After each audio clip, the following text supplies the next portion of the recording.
This week we are looking at topics that I really do consider to be something of twins as far as social policy is concerned. One is how governmental policy is made, and the other, um, in a different lecture, in a different chapter, we're going to be looking at tax policy and income distribution or redistribution in American society. Both of these are really kind of bedrock concepts, bedrock funds of knowledge or whatever for us in terms of social policy and advocacy. And so I think the information in these chapters are very important.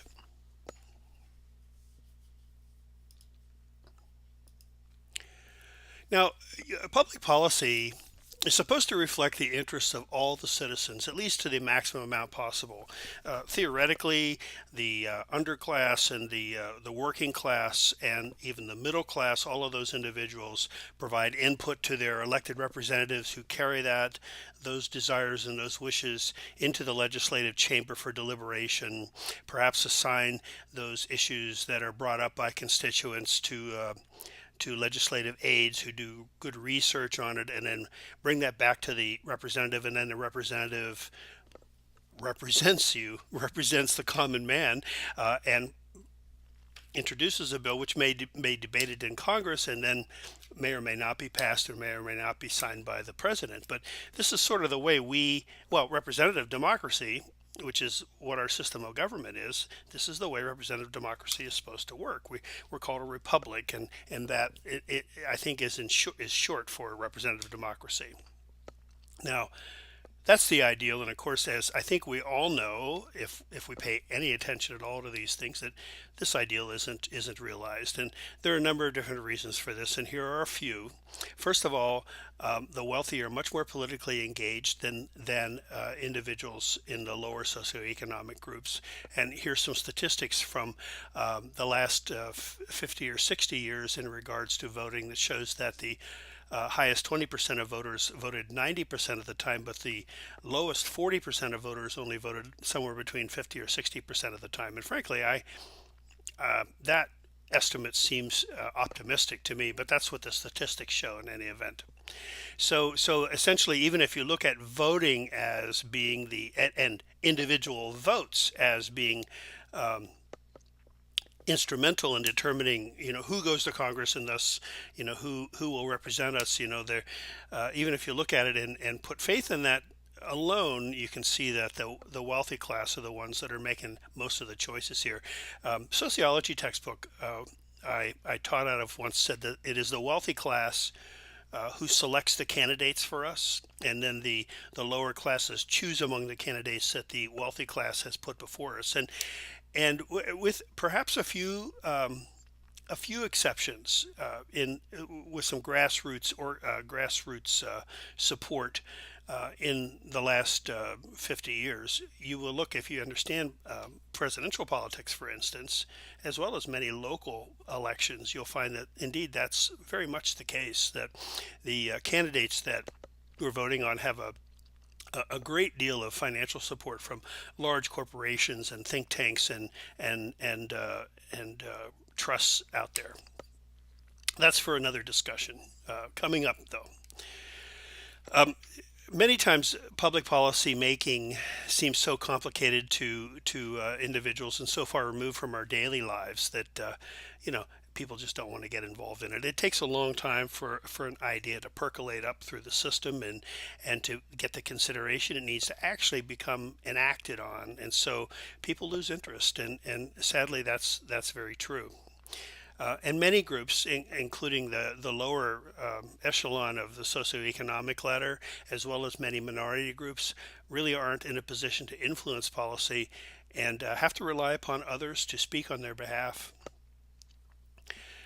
This may be particularly true, for instance, most recently in terms of undocumented immigrants.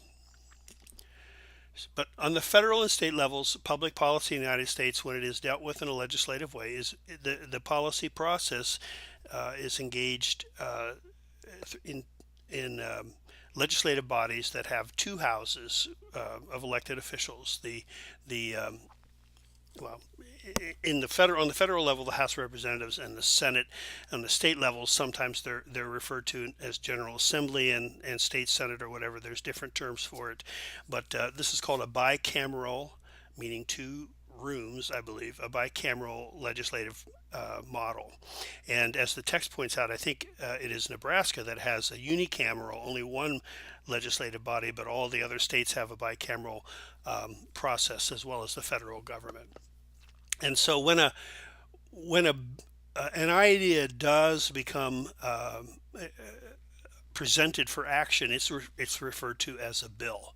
And here is and as you're following a bill in the state legislature, hopefully, and this is an extremely simplified and very skeletal presentation of the process that bill goes through. So when a legislator introduces a bill or files a bill in the legislative body, it's assigned a number and it's sent to a committee that is designated to deal with the issues that bill relates to. So it might be Health and Human Services Committee. It could be a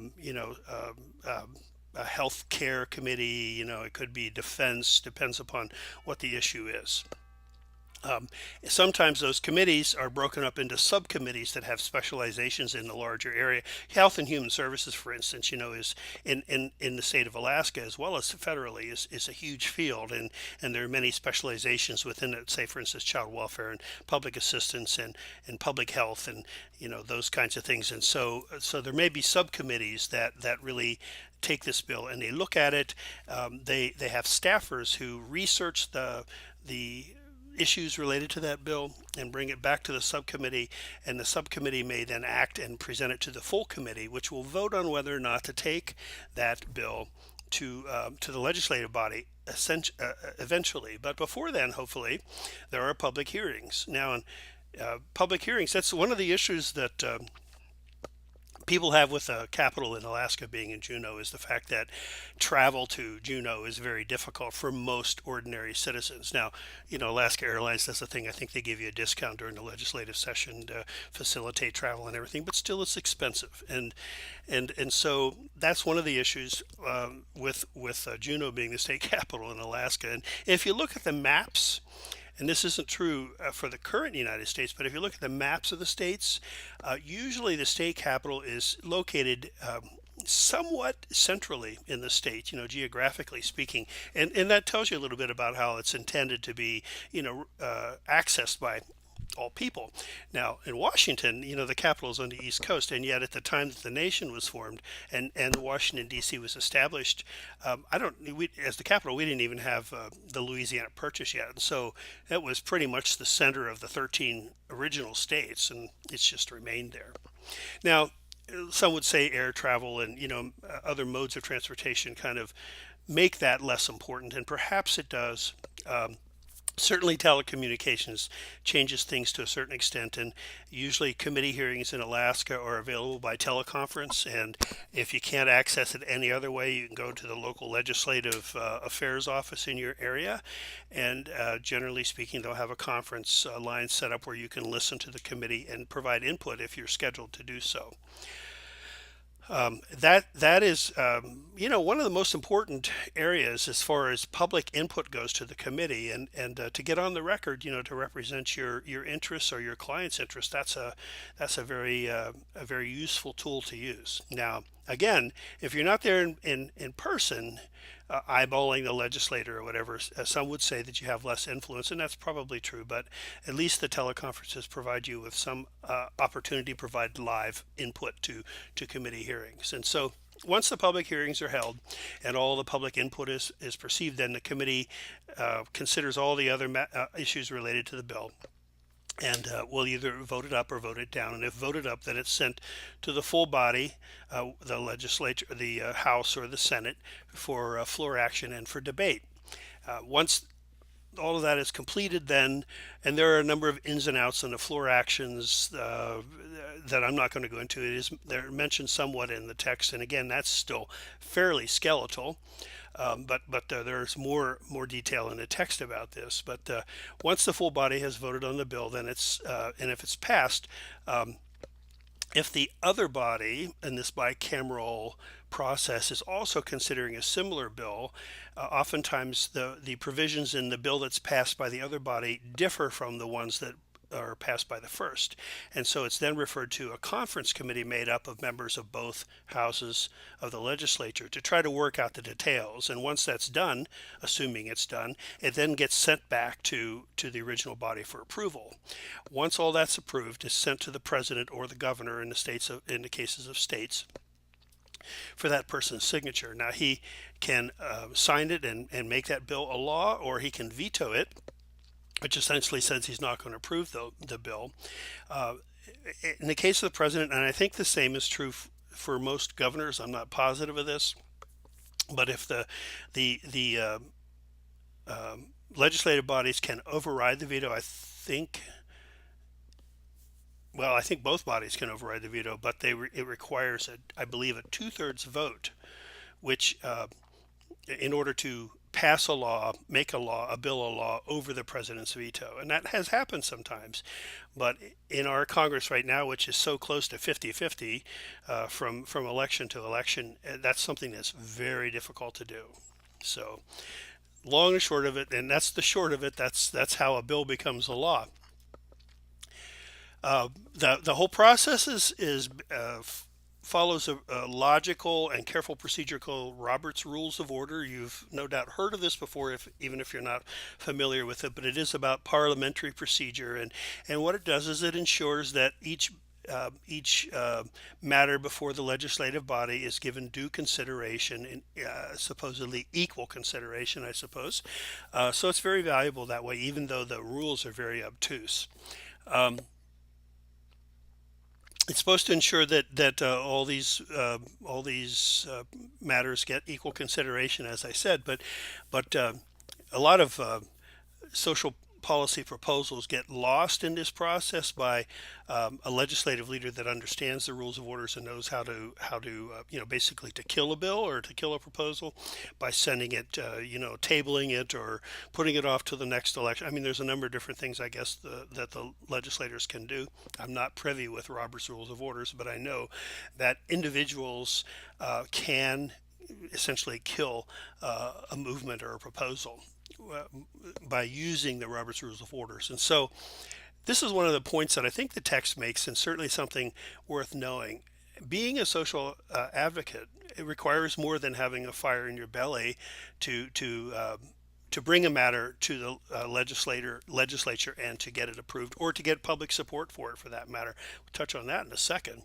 But you have to have more than this driving desire, and you have to be more than 100% right to get a bill or a proposal made into a law to change society. Because of these kinds of things, you have to also be very skilled, knowledgeable about Robert's Rules of Orders, and know who really. If you don't learn about that, align yourself with a legislator who knows them well. And there are senators and representatives that are experts in procedure in legislative bodies, and these are the people you want to align yourself closely with, because those are the individuals that may be able to get your bill through this labyrinth of processes to get it passed. So, here you go. 10% of the bills presented in Congress make it out of a committee. Only 1 in 10 ever see get referred to the floor of the major body in the House or the Senate. And of those, altogether, 5% of those bills become law. So half of the things that are sent to the full body aren't even going to get passed or signed into law. So this tells you a little bit about how you have to have connections, you have to have the motivation, you have to have the will and the drive to keep at things, because it isn't an easy process. There is it's a publication that's on the web now called the Green Book, overview of entitlement programs that the House Ways and Means Committee uses. It's a federal House Ways and Means Committee that is full of good information on each of the programs covered by the social welfare, health and human services, social policy programs. And so I'd take a look at it. Just put Green Book in the Green Book, I suppose, in, oh, and there's a movie called The Green Book. So say the Green Book Congress or something like that in Google, and it's just very interesting. You click on it and read all sorts of things about research about the various departments in the federal government. It's as it says here, is considered essential reading for social program analysts. Now, again, we talked about this previously. It isn't just having a good idea and getting it through Congress. There are fiscal issues related to bills, and sometimes fiscal issues, well, kill the effectiveness of a bill if it doesn't kill the bill itself. So budget is a big deal, and generally speaking, the president or the governor will send a budget proposal to the legislative bodies, and the legislative bodies consider that and have form their own budgets. Basically, the president can propose all sorts of cuts or additions, and that doesn't mean anything because it's got to get through it. Well, it's not true that it doesn't mean anything, but it means a lot less than I think the press gives it attention for, because it really has to get through these legislative bodies first. Now, it does tell you a little bit about where the fights are going to be in Congress and in the legislatures, but it doesn't tell you what the laws are going to be. That's just the first step, the proposal of the chief executive. And so the legislative bodies are going to have to develop a budget on its own in response to the president's budget, and sometimes programs live or die with these budgets. And so some of that is based upon what they learn in the Green Book and what they hear from the public and, well, other sources like lobbyists and things. But the budget, in theory, is approved by both bodies once every year or every 2 years, depending upon the way the system is set up. And the president, in theory, signs, well, or vetoes the congressional budget resolution. But there's always buts in this. Money and political connections, social connections, really are the things that often determine the ultimate decisions made in policy. Power and influence is what determines policy, and I think I put it in yellow here because I just think it's so very important to keep this in mind. Being right isn't always enough. It usually isn't enough. Power and influence. As this one quote from the text says, when the popular majority opposes a policy change that favors the status quo, it's likely to prevail. But when a majority, even a very large majority of the public, favors change, it isn't likely to get what it wants. The status quo favors the elites. The elites are generally in control because they're the ones with power and influence, and so that's how it goes. Now. William Domhoff, Domhoff, did a study several years ago about some of these weekend or week-long retreats that the rich and the wealthy and the politically connected take, where they go off into the woods together. One of them, and you can Google this, it's called the Bohemian, Bohemian. The Bohemian Grove is just one of these kinds of groups that get together, and very, very powerful people of business and the military and banking and politics, government get together, and the purpose of this is for them to relax together and to throw away their cares. The Bohemian Grove has this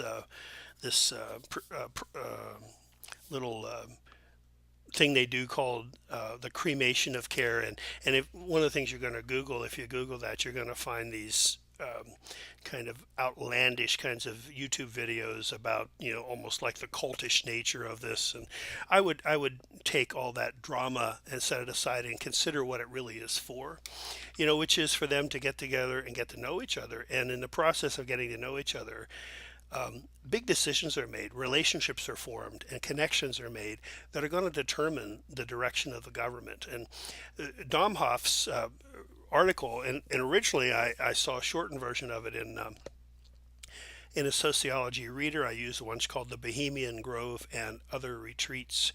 You may be able to find that on the web. This is back in the days of Nixon and those kinds of things, but talks about how the presidents have turned or have been there, have and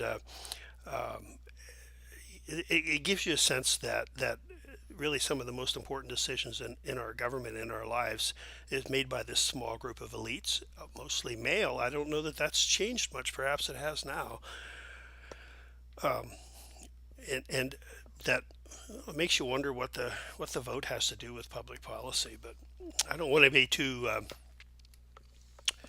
discouraging here. But voices are needed in the public policy process.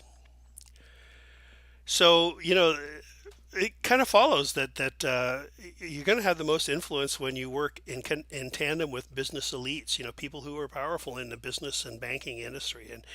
And if we feel like, we shouldn't be connected to them as social workers somehow, this tells us that perhaps we should reconsider that. Policy making, there's two different kinds of orientations. The elitist orientation says that it's controlled by the power structure. That would be William Domhoff's theory with the Bohemian Grove and other retreats.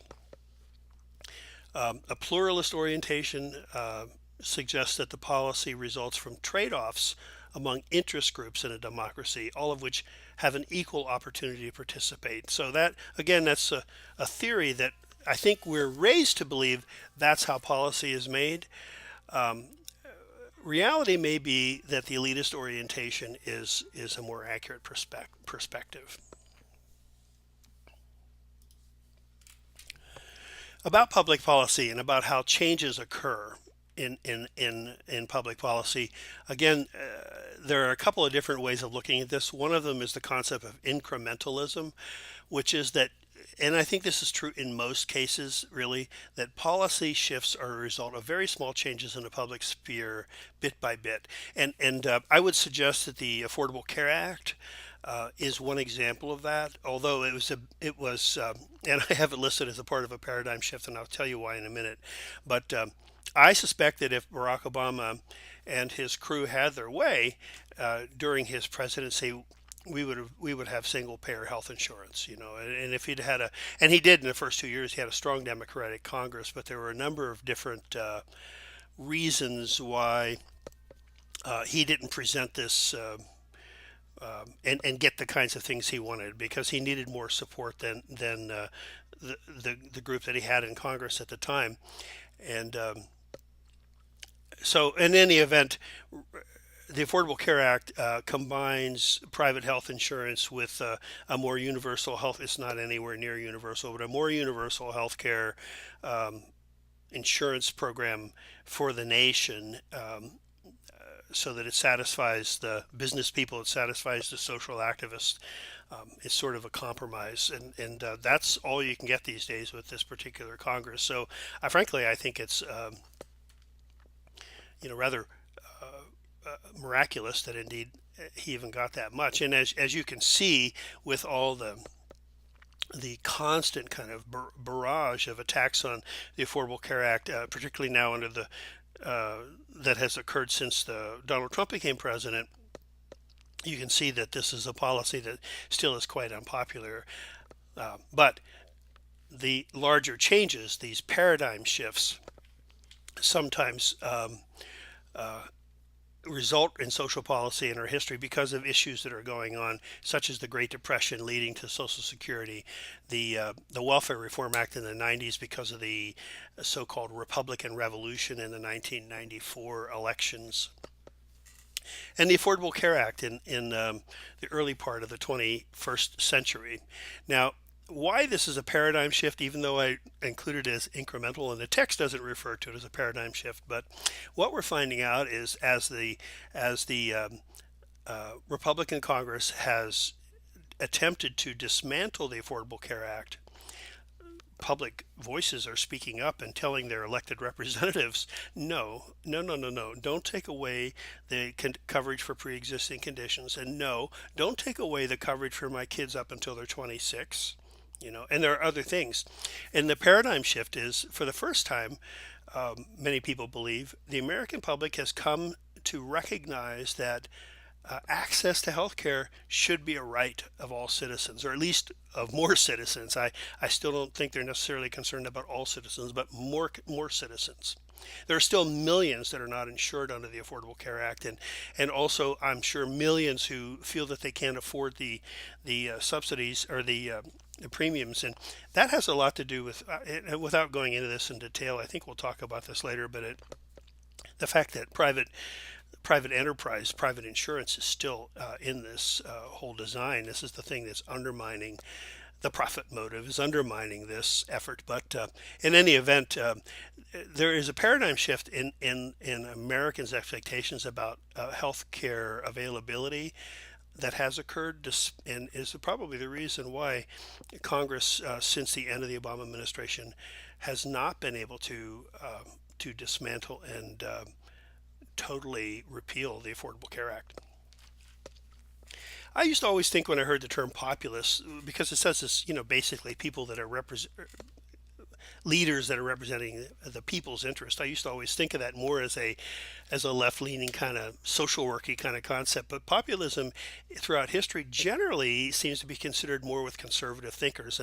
And Donald Trump has been referred to as a populist, and there's many populist um, leaders around the world now, if you're looking at what's going on politically in some of the other countries. And what the people they're representing, in Trump's case, is perhaps a group that has not been adequately represented. Those rural voters in flyover states like Indiana, where I am, and different places, and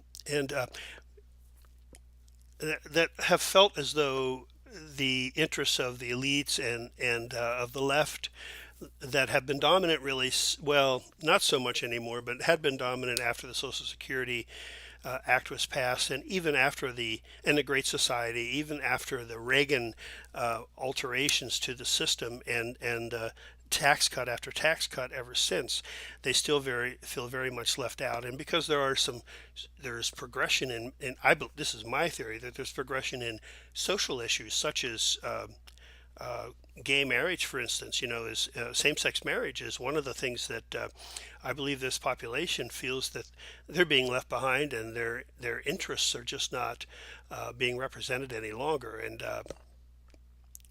well, we all have our opinions about that and whether we should say too bad or not. But in any event, the populists are the ones who really put the focus on how public policy impacts ordinary Americans, such as that.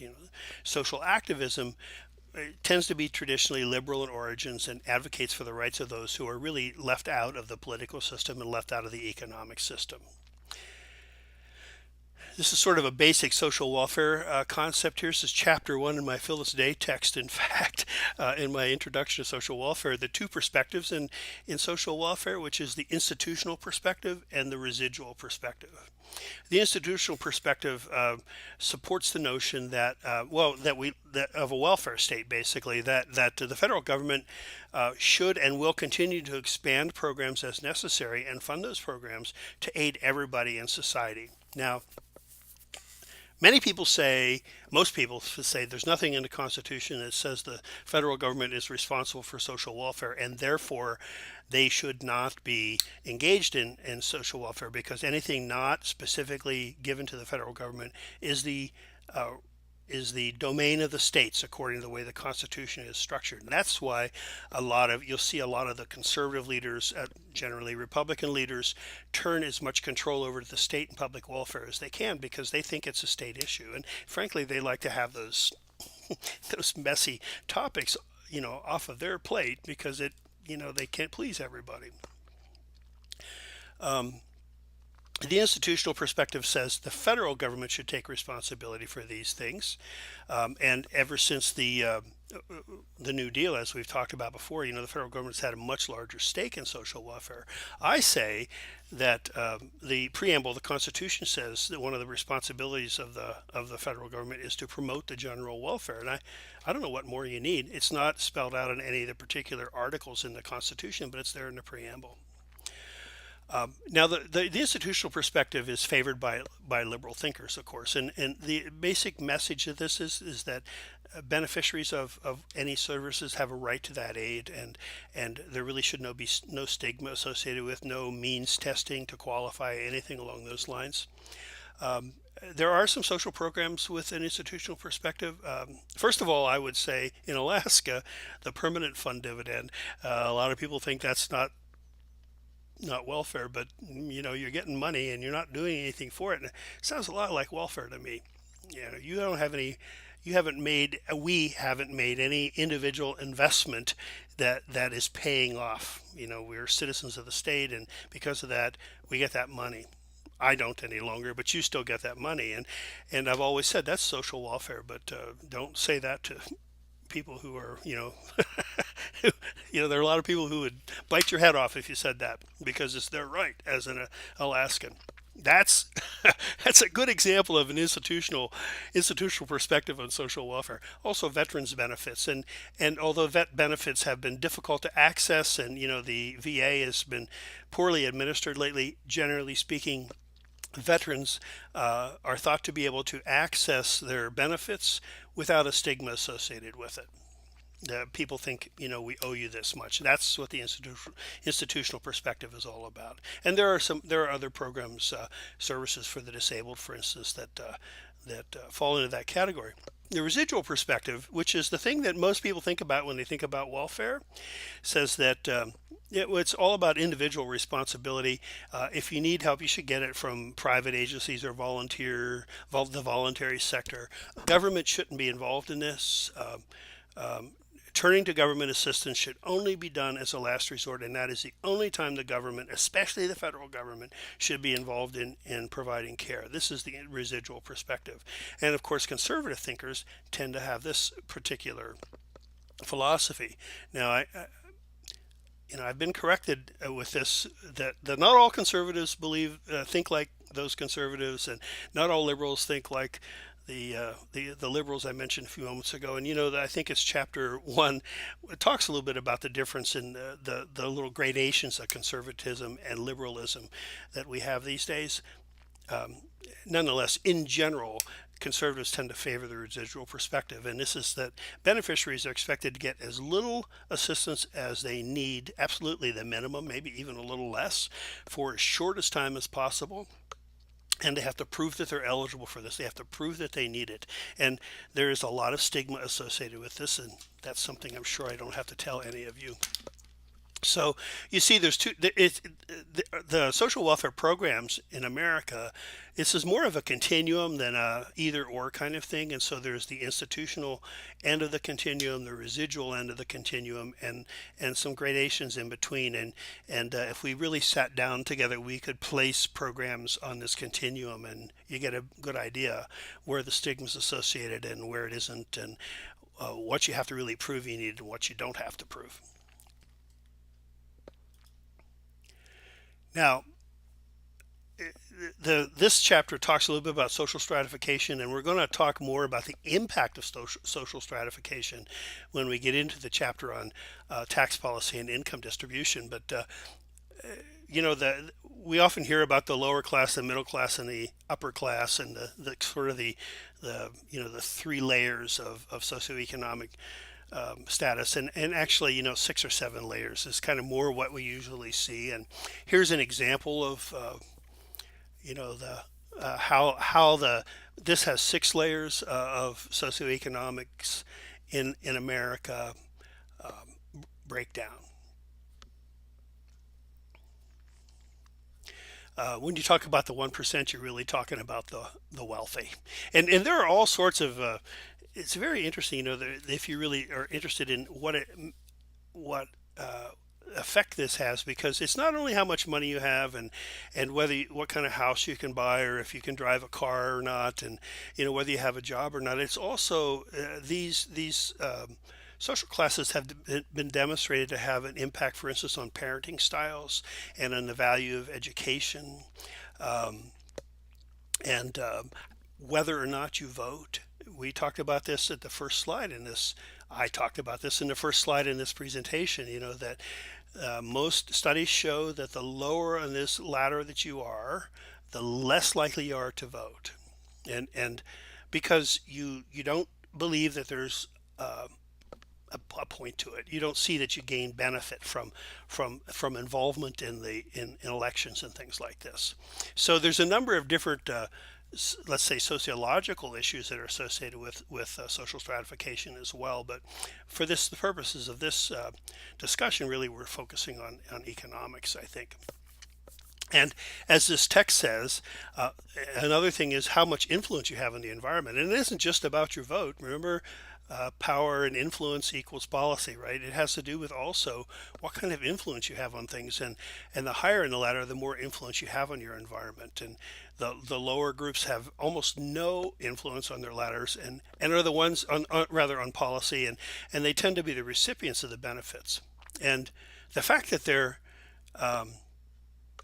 at the bottom is an indication of the social policy process where they have no voice and they do not participate. It may be a reason why they don't participate, but it's also an effect of them not participating being down there. This is you could, if you still have your sociology textbooks, if anybody still keeps their books, I bet you could pull out your Soc 101 textbook and find this particular graphic in it. Mine, both 2 or 3 of my Soc textbooks that I taught out of over the years have this exact graphic, in fact. And it's this, once again, the breakdown of the same 6 categories that we just talked about. And there you see the percentage of population up the capitalists, that's the elite, I think, is the 1% up there, and on down it goes. Now this really is arranged. You see here, it's amount of education, what the occupation is, what your income is. All of these things go into your socioeconomic standing. It's not just the amount of money you earn, but it's sort of a running joke in that I've found in sociology textbooks that college professors have a high status socially, but a low status economically. So, and I would think teachers in general are like that, and social workers, on the other hand, don't have a high social status because they're social workers. In general, they don't. Now, a lot of as we've mentioned a few weeks ago, the private practitioners find much more occupational prestige in social work than others do. But in any event, this gives you an idea what the social class ladder looks like in the United States. Some say, it is more like a caste system. Remember, that the idea of the social ladder and social classes is that individuals can climb this ladder and get to the top, and when we get into this discussion of tax policy and income distribution in the next chapter, you're going to find out that mobility isn't really available to everybody on this ladder, and so for some at least it may be more of a caste system, a more of an immutable kind of position on the ladder. Also, just to point out to you that most of the sociological thought places the homeless on the rung below the underclass, that they really are just so dispossessed by society that many individuals don't even consider them a member of the underclass. They're almost like not in society. That's how they're treated in our world.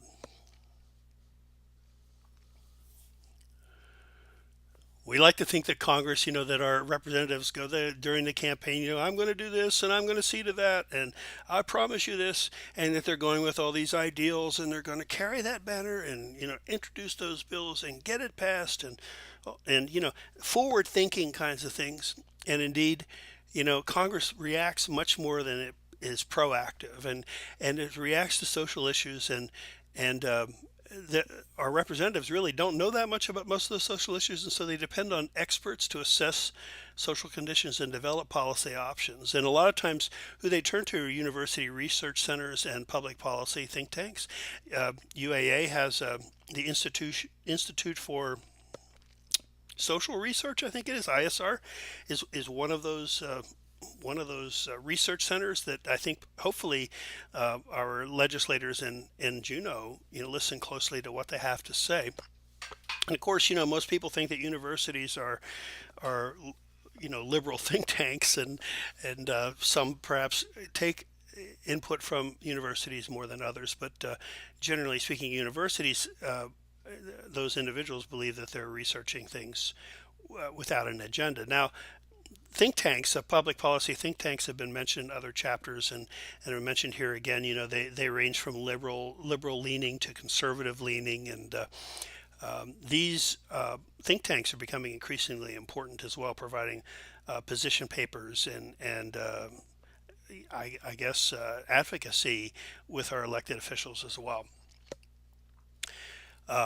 One legislative observer says that essentially that our representatives are so busy dealing with constituent complaints that they never really get to policy stuff. That they have these complaints, these little individual complaints. Casework, becomes more important to them than issues.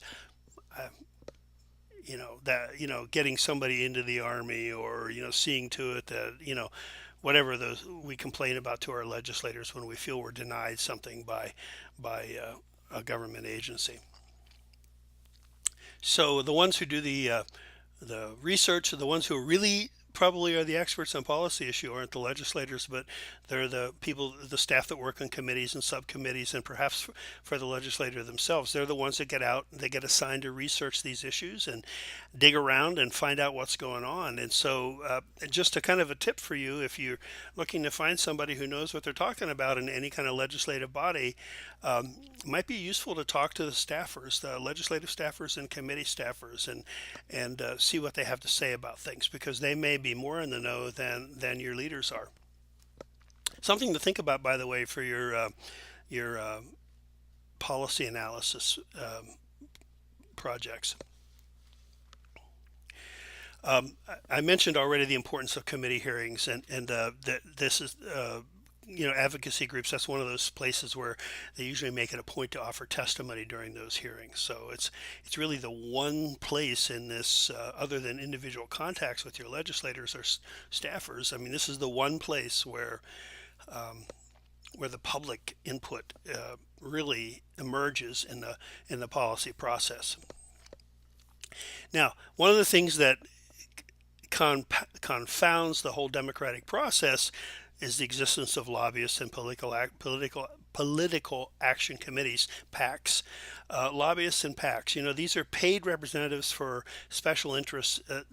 They have offices very near in Washington, and I'm sure probably in Juneau too, very near the seats of power, the House and Senate office buildings in the Capitol. And they're taking people to lunch, and I don't know, I guess there's some scandals sometimes when lobbyists fly people, or maybe not, to golf vacations, and they take junkets overseas and those kinds of things. These are people that are paid a lot, and they're high powered, and they have a lot of influence on legislators because they represent the interests that provide financial support to your representatives when they run for office. And so the existence of lobbyists and PACs, and many people believe, are one of the reasons that our democracy doesn't work like it should. There have been, I just have a couple of the Supreme Court decisions. Well, there's 4 of them here. 2 of them related to recent decisions about campaign contributions. 2 of them related to the Voting Rights Act. I just wanted to mention, of course, you've heard a lot about Citizens United. That was a decision by the Supreme Court in 2010 that essentially listed any limits on campaign contributions, that saying that those limits were unconstitutional because the right to contribute whatever you want to your candidate is protected by the First Amendment. And this included corporations, by the way. This was the kind of the famous thing that came out of this. Oh, corporations are people too. So these wealthy organizations, these high-moneyed organizations, are now dumping literally millions and millions of dollars into campaign coffers of representatives. So your fiscal contribution. If you ever check that box, to contribute $1 to the federal election campaign, what difference does it make? Uh, Again, that's a little cynical, but Citizens United has really undermined. Most people think has really undermined the democratic process by allowing for big money to get in there and influence elections, and seems to be working. Big money and dark money, which is mentioned below, because these super PACs that have emerged now, the super PACs, they're not allowed to coordinate with a candidate, so they represent a certain interest, and they're not allowed to talk to the candidate's campaign, but they can put up ads advocating for a candidate, as long as they don't coordinate with the campaign. So some of the commercials you see during election time are funded by super PACs, and they don't have to say where their money comes from. They don't have to publish that, and so we don't know who's supporting some of these super PACs. We can only guess at some of them. That's why they call it dark money. In 2013, a little bit of a shift. The Supreme Court made a decision that basically lifted supervision of states who had difficulty or who weren't guaranteeing voter rights. So some of those states in the 1965 Voting Rights Act were put under supervision essentially, and they had to report how they handled voting rights and those kinds of things. And the Supreme Court decision in 2013 lifted that for, I don't know, all or most states, so that voting rights, actually there's some indication that voting rights since have already been undermined in some of these states. So again, the individual voice there is kind of cut off some by this court. 2014, McCutcheon, in that decision, this is about donations again, that aggregate limits on donations also violate First Amendment rights. It determines large donations can be made by these wealthy organizations, wealthy persons, PACs, whatever, to an unlimited number of candidates, not just one, but as many as they want. And so, this means that, again, the wealthy not only having influenced one or two candidates, they're having influence on the general election landscape. And just in 2018, Husted versus Philip Randolph Institute, now the states are allowed to purge voter rolls of registered voters who haven't voted in recent elections, and that's been the source of some conflict. If you miss, I don't know, it depends on your state, however many elections you miss, you may no longer be registered to vote. And this is all intended, well, liberal thinkers believe that it's all intended to reduce an individual's access to the vote, and those reductions most often impact minority populations. So other factors that marginalize these minority populations and impact our elections include gerrymandering, redistricting, where the legislatures basically draw the lines based on the United States Census. Every 10 years, they draw the lines around your voting district. And some of them are drawn in such a way that it favors Republicans. If you have a Republican legislature, you can pretty much count on that. In some states, and this is alleged in the South, I think North Carolina in particular lately, where they're specifically gerrymandered to limit the influence of African American voters in that state, who are also generally lean towards liberalism in their politics.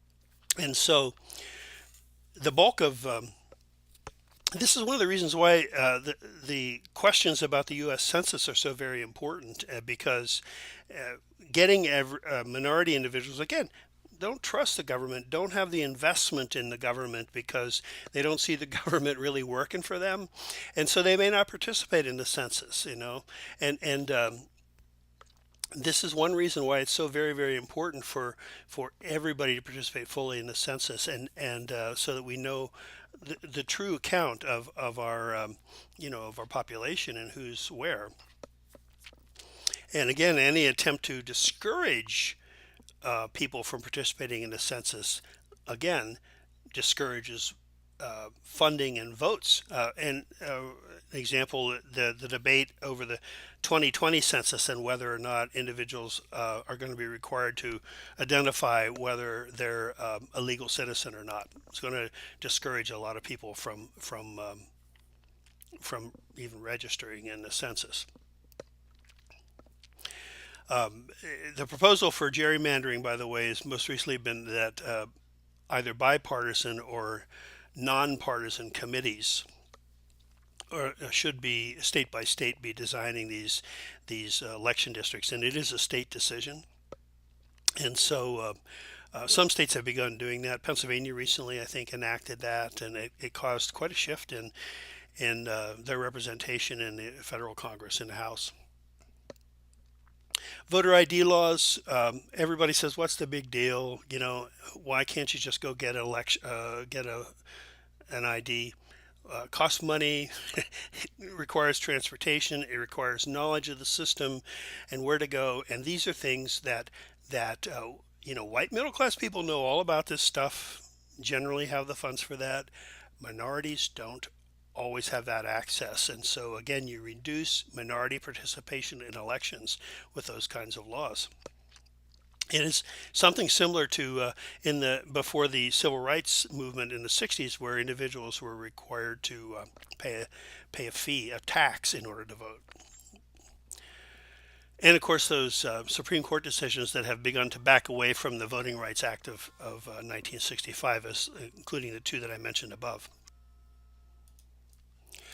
You've heard about sequestering if you're listening to the news, and this came up, I don't know, somewhere in the last 10 years in Congress, where essentially, this is a move to force Congress to make budget decisions, and when this is sort of an automatic thing that's set up in the budget to begin to cut funds on what are called non-entitlement discretionary programs while congressional budget conflicts continue. So if Congress doesn't decide to finalize a budget, these sequesters continue, and what it does is little by little, year after year, cuts into the budgets of non-entitlement discretionary programs. So that excludes, I believe, it excludes federal funding for TANF and food stamps, and certainly does for Social Security. The text points out that both the left and the right get a little bit of what they want here, because the left gets cuts in some defense programs and the right gets cuts in many of their social welfare programs they don't like. But in any event, this is sort of a little quirk in Congress, and I use that term carefully because it's really not quirky, it's very serious, and sequesters have created problems for a lot of our agencies. Whether sequesters or budget conflicts, threats to not authorize the increase in federal debt ceilings, which would absolutely ruin our credit rating and really cause havoc in our economy. Government shutdowns, all these kinds of things have become commonplace, in the news and in political jockeying.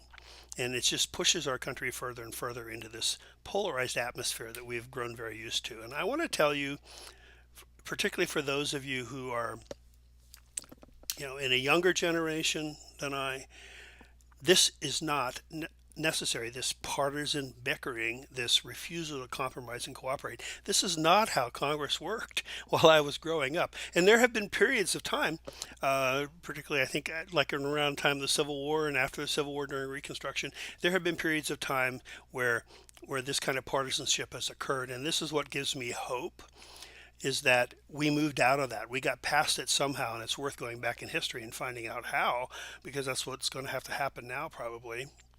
But very divergent interests during the Reagan administration, the Johnson administration, the Nixon administration, the George H.W. Bush administration. All of those very divergent interests, they oftentimes sat down together and worked things out. And maybe nobody got what they wanted, but the government business moved on. And I think it was, there have been government shutdowns previous to this, but I think it was really during the Bill Clinton administration and the Republican Revolution in 1994, where this deep partisanship in our government structure began and has continued ever since.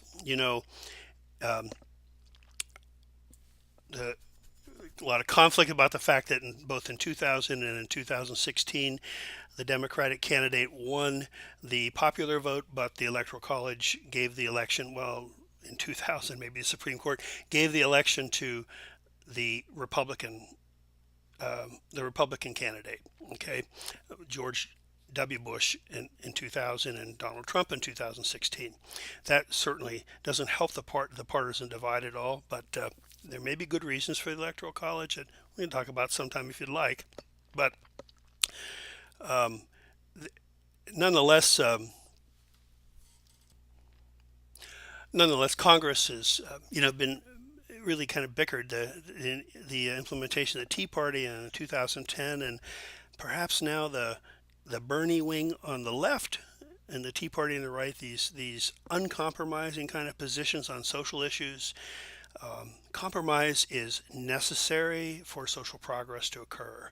Think about incrementalism, for instance. Now, the paradigm shifts are few and far between. And if you put your money on paradigm shifts, you're probably not going to get what you want. Remember, change is not something that public pressure tends to effect. What public pressure tends to effect is continuation of the status quo. Now, this has all been in this lecture so far. So compromise is the issue here. And in 2008, this is a matter of historical record. Mitch McConnell met with the Republican leaders after Barack Obama's election and set an agenda to make him a one-term president. He wasn't successful at it, but the opposition of particularly the Republicans in Congress to Barack Obama, was established by their leadership in 2008, from almost the first day of his administration. And so this is the kind of thing that I believe voters need to recognize if they want to see progress in our government and the government functioning properly. These are the things that voters need to hold our elected representatives, accountable for. Okay, off my soapbox and back to the lecture. Policy being enacted does not guarantee implementation. And go back to the Civil Rights Movement and the Civil Rights Act and the Voting Rights Act and all of those kinds of things. And that's a great example if you know your history. Do agencies have the authority needed to implement the policy? Do they have the staffing to implement it?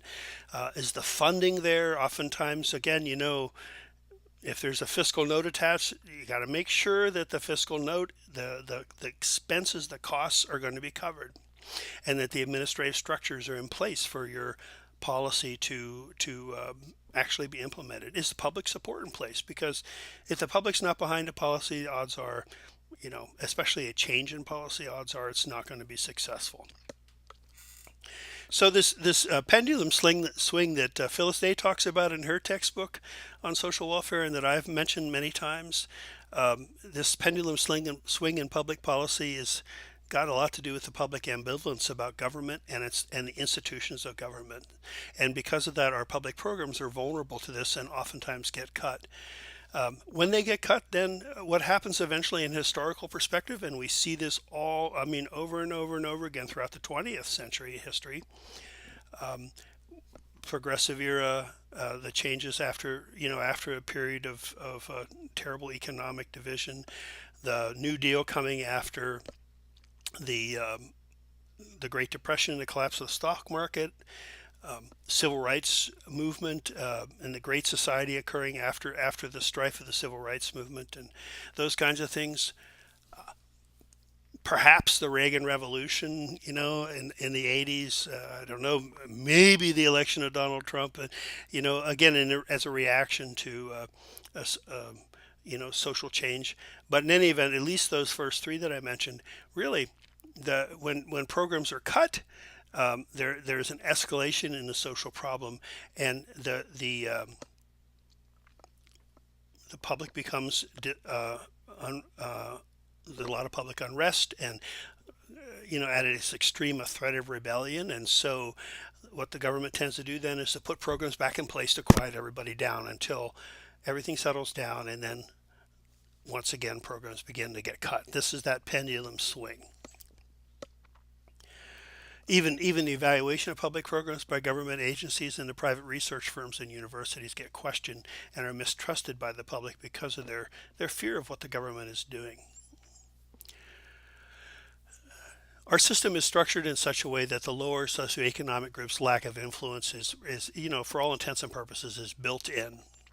The policies of the elite are usually based on assumptions about the human condition and of the lower classes that have really little relation to the realities of those lives. And the text makes reference to the child support enforcement policies. And it's if you didn't catch that, go back and read it again. It's it's an interesting thing. It's most consider it to be a good thing in public policy to try to go for aggressive enforcement of finding the fathers who aren't paying child support. And it's worked for those persons not on welfare, but it hasn't worked for the people on welfare. And there are a lot of good reasons for that. That, again, another thing we can talk about in one of our collaborate sessions, if you'd like. I may have mentioned it, for instance, the possibility of abuse by the fathers. And so a lot of times mothers don't want to identify where those fathers are because they don't want to get them upset. Gerrymandering and voter registration restrictions make this influence even more limited, as I was saying. And so more and more social professionals, it appears, and I have run across this thought in many textbooks, including other classes in the graduate level as well as the undergraduate level. Our authors see the profession running away from advocacy and the interests of the poor, and running towards taking care of the middle class, the worried well, and primarily in private practice as a larger group. This is where the profession of social work seems to be taking itself, and Carger and his associates say that the social work professionals are less likely to participate in the formulation of social policy and in social advocacy. And so this leaves policy development and policy implementation in the hands of other people. This impacts our clients in the programs. It also impacts our ability to do our work. And that's important to keep in mind. Our jobs depend upon good social policy. And our ability to make our own living depends on social policy, as well as the needs of our clients being even more dependent upon that. And so it's just interesting. The text points out that the public dissatisfaction with social programs have increased as social professionals have left advocacy to other people. That tells you a little bit about what we know and why we need to be involved in this as a profession in social change. So, the text, this chapter talks about a number of different social workers who are out there and getting public office. I even discovered in that Debbie Stabenow, who's a senator from Michigan, was at the School of Social Work at Michigan State a couple of the years that I was there. So I never met her, but maybe I bumped into her in the hallway. It surprised me. I didn't know that we were fellow alumni from the same school. It was a very small school, by the way, of social work at Michigan State at the time. Okay, well, so on that note, we'll close this lecture, and if you have questions about any of this material, let me know. I think it's really important information to keep in mind.